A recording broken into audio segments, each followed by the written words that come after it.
আসসালামু আলাইকুম ওরহমতুল্লাহি ওবরাকাতু। প্রিয় নবী সাল্লাল্লাহু আলাইহি ওয়াসাল্লাম নামাজের রুকু ও সেজদায় অত্যন্ত গুরুত্বপূর্ণ একটি তাসবিহ ও ইস্তেগফার পাঠ করতেন, যাহা পাঠ করলে আল্লাহ রাব্বুল আলামিন ক্ষমা করে দেন। সুপ্রিয় দর্শক, প্রিয় নবী সাল্লাল্লাহু আলাইহি ওয়াসাল্লামের কোনো গুনাহ ছিল না, কোনো পাপ ছিল না, তারপরেও তিনি ইস্তেগফার করতেন। এর উদ্দেশ্য দুটি। একটি হলো আল্লাহ রাব্বুল আলামিনের নিকটে নিজেকে বিনয়ী প্রকাশ করা, দ্বিতীয়টি হলো উম্মতকে শিখানো। তাই আমাদের উচিত রুকু ও সিজদার মধ্যে এই গুরুত্বপূর্ণ তাসবিহ ও ইস্তেগফারটি পাঠ করা। এই গুরুত্বপূর্ণ তাসবিহ ইস্তেগফারটি বলার পূর্বে আমি সকলকে অবগতির জন্য বলছি, আমি আমার ইসলামিক লাইভ চ্যানেল আমানত চ্যানেল ভিডিও অন্যান্য চ্যানেলে যত সহি দোয়া দুরূদ জিকির তাসবিহ ইস্তেগফার নিয়ে ভিডিও দিয়েছি, সেগুলিকে একত্রিত করে একটি বই লিখেছি। বইটির নাম দিয়েছি কোরআন ও সহি হাদিসের ভিত্তিতে নববী দোয়া।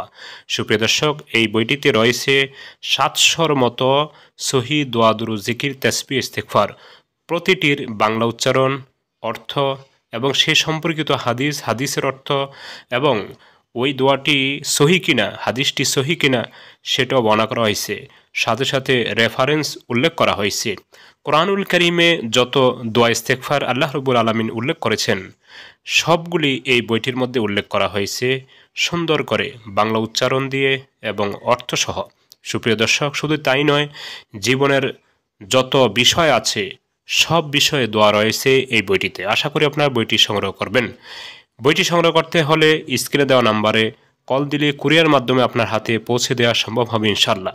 সুপ্রিয় দর্শক, হযরত আয়েশা সিদ্দিকা রাদিয়াল্লাহু আনহা বলেন, নবী সাল্লাল্লাহু আলাইহি সাল্লাম বেশি বেশি নামাজের রুকু ও সিজদায় এই তাসবিহ ইস্তেগফারটি পাঠ করতেন। সুবহানাকাল্লাহুম্মা রব্বানা ওয়া বিহামদিকা আল্লাহুম্মা গফিরলি। এর অর্থ হলো, হে আল্লাহ, হে আমাদের প্রতিপালক, আমি আপনার প্রশংসা সহ পবিত্রতা ঘোষণা করছি। হে আল্লাহ, আমাকে ক্ষমা করে দিন। সুপ্রিয় দর্শক, আপনারা যে কোনো নামাজের রুকু ও সেজদায় এটা বেশি বেশি করে পাঠ করবেন। আল্লাহ তাআলা সকলকে এই গুরুত্বপূর্ণ তাসবিহ ইস্তেগফারটির উপর আমল করার তৌফিক দান করুন। আমিন। আসসালামু আলাইকুম।